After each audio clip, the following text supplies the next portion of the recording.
Total important objective है। आज हम लोग इंग्लिश में करने वाले हैं और मैं आपके पांचों सब्जेक्ट की तैयारी बहुत बखूबी अच्छे तरीके से करा रहा हूं। तो पांचों सब्जेक्ट में अगर आप चाहते हो एक बेहतर नंबर लाना मेरे भाई, मैं हमेशा बोर्ड का तैयारी कराता हूं। बोर्ड में आप पूरे के पूरे नंबर लेकर आओगे जैसा तैयारी कराता हूं, क्योंकि मुझे भी पता है यार कि नंबर लाएगा बच्चा चैनल से तभी तो नाम होगा। तो इसलिए काफ़ी मेहनत होती है यहाँ पर, ध्यान से देखिएगा, है ना। सबसे पहला सवाल आपका कह रहा है कि फिल इन द ब्लैंक्स यानी खाली जगह है। इज द प्राइम इंस्ट्रूमेंट यानी कि पहला ऐसा कौन सा इंस्ट्रूमेंट होना चाहिए नेशन बिल्डिंग, यानी नेशन बिल्डिंग मतलब राष्ट्र के विकास के लिए, ध्यान से समझना। तो एजुकेशन होना चाहिए यानी कि शिक्षा। अगर इंसान के पास शिक्षा रहेगा तो कुछ भी कर सकता है, ठीक है, और हमारा देश आगे भी बढ़ेगा। दूसरा नंबर का सवाल है कि फिल इन द ब्लैंक्स यानी खाली जगह, about a lot of erudition and wealth यानी कि एरुडिशन लाया, वेल्थ लाया, नॉलेज लाया अपने प्रेसिडेंसी में यानी कि अपने राष्ट्रपद के पद पर। तो कौन सा ऐसा इंसान था?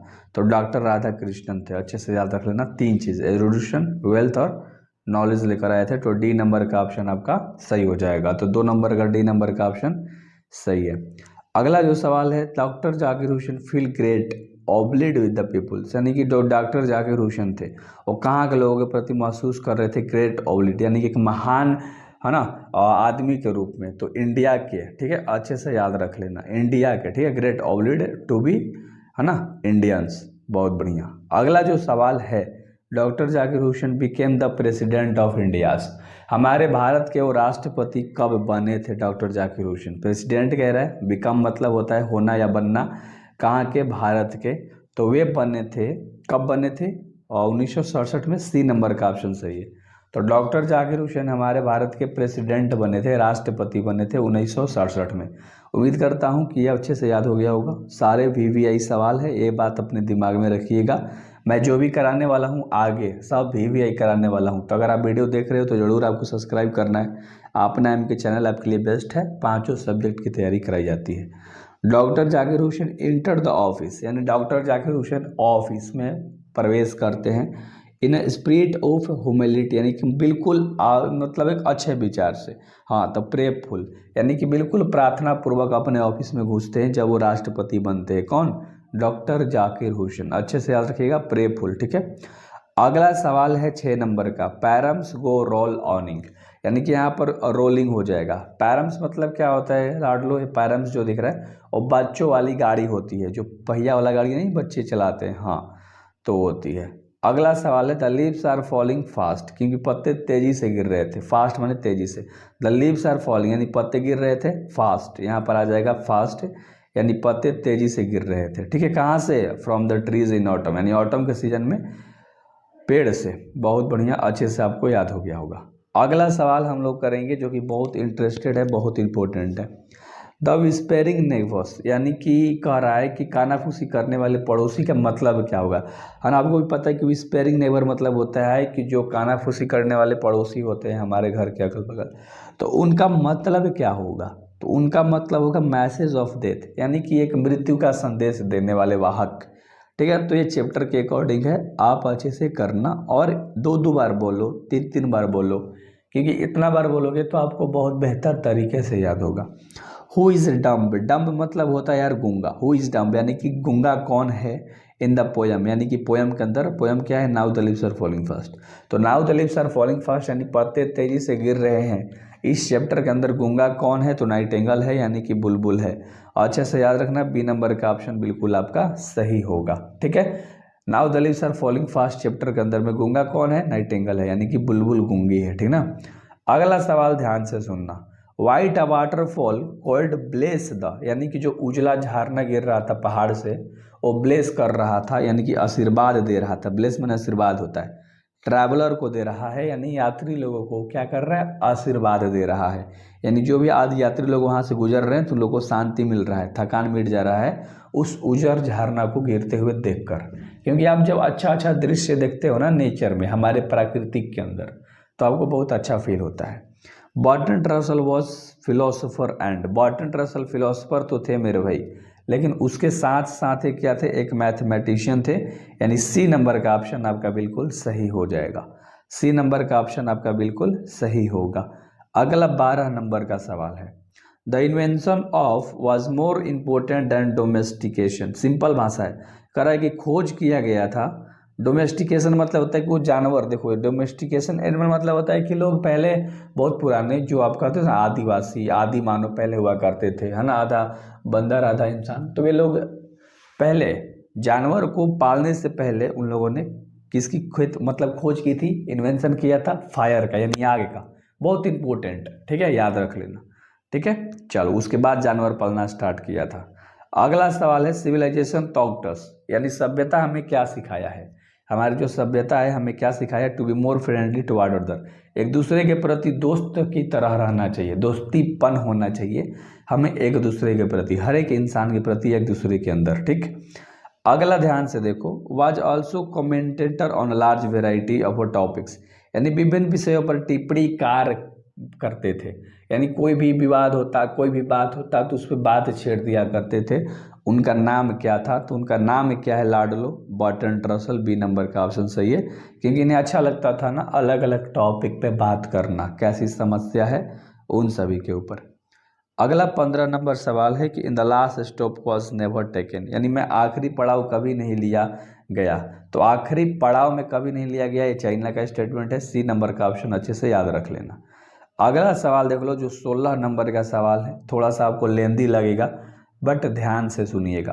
Would not help the corn grow unless was allowed to be fast on the blood of childrens, यानी जब तक उस बच्चे के खून पर दावत देने की अनुमति नहीं दी जाएगी तब तक वह मकई को बढ़ने में मदद नहीं करेगा।